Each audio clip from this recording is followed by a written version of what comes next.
This training video is to show you how to set up and use the radar laser log in TraCS. From the Forms Manager page, click on the Tools tab at the top of the screen. You will notice an icon that says Create, Print, and Update Radar Log.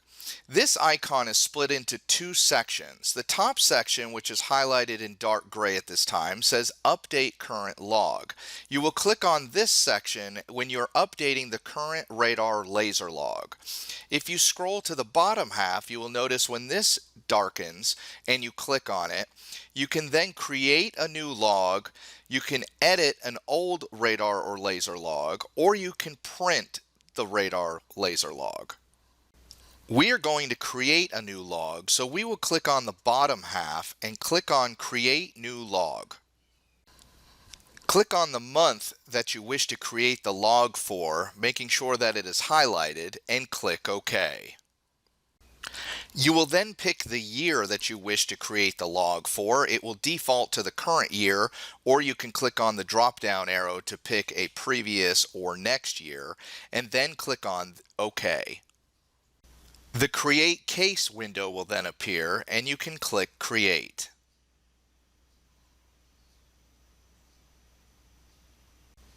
Your agency name, the month that you're creating the log for, as well as the year, your name and your signature will appear across the top part of the radar laser log. You will notice the radar laser log automatically defaults with a radar device. If you are currently using one, you will just follow through each of the fields to complete this section.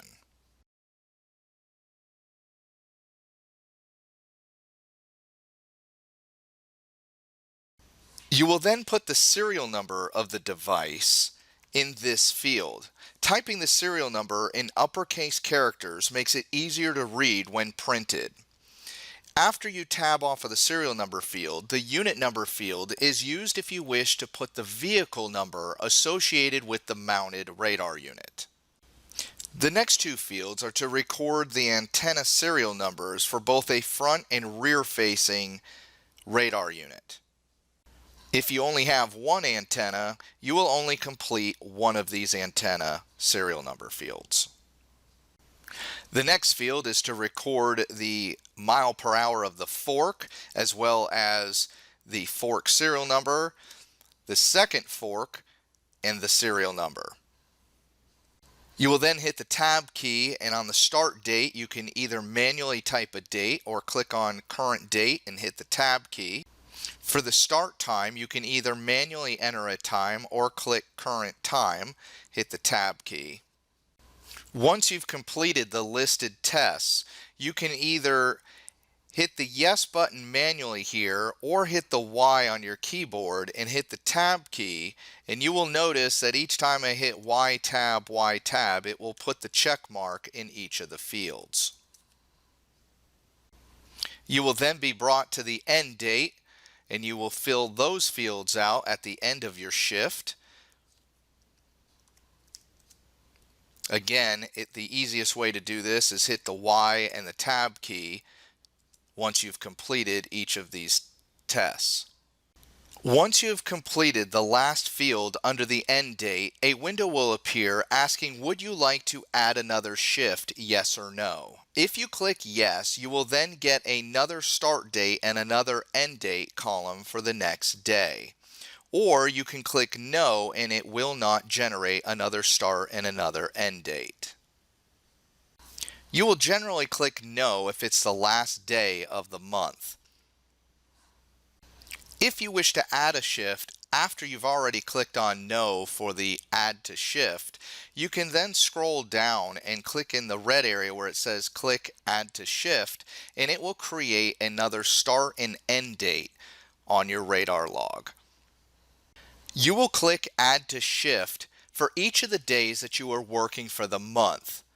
So in the end, your radar and laser log should reflect only the days worked.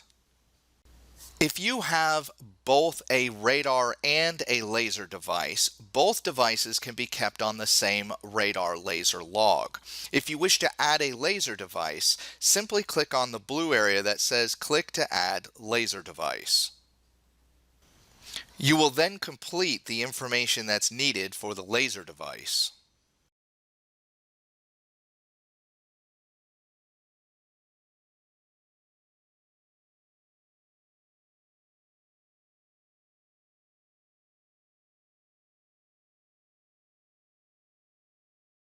The unit number field is not a required field, as a laser device is a handheld device in most cases where it can be moved from one vehicle to another.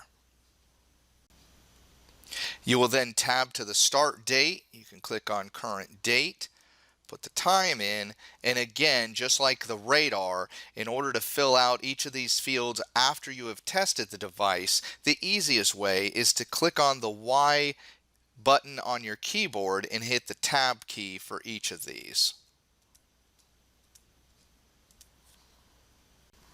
You will then put the end date and time of your shift, and again clicking Y tab to complete each of these fields.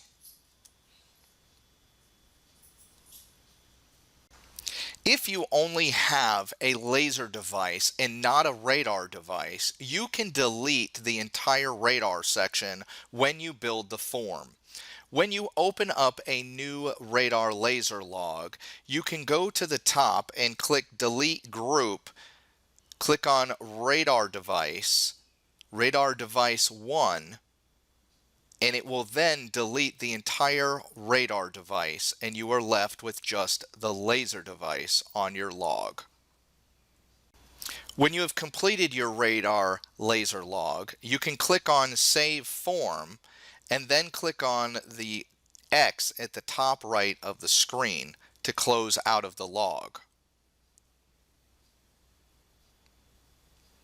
You will notice back on the Forms Manager page, you will have a radar laser log and the month and the year of that log. In order to find your radar laser log on a daily basis, it is recommended that you create a favorite so that you can locate it. On the Forms Manager page, under the Form tab, click on User ID to find yourself, put a check mark, click OK, go to the Forms tab, find the radar laser log and put a check mark in it, click OK. You're then going to click Save and label it Radar and Laser Logs. To locate your radar and laser logs, under the Forms Manager page, you will click on your favorites, click on Radar and Laser Logs, and then click on Run Selected Search. You will notice that all of your radar and laser logs will pull up.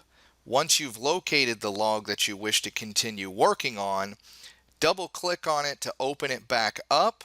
Once it is opened up, you're then going to click on Edit Form, and you can continue to work on it by either adding another radar device, adding a second laser device, or if you're only adding another shift, you can click on the red area of Add to Another Shift to continue working on the laser device.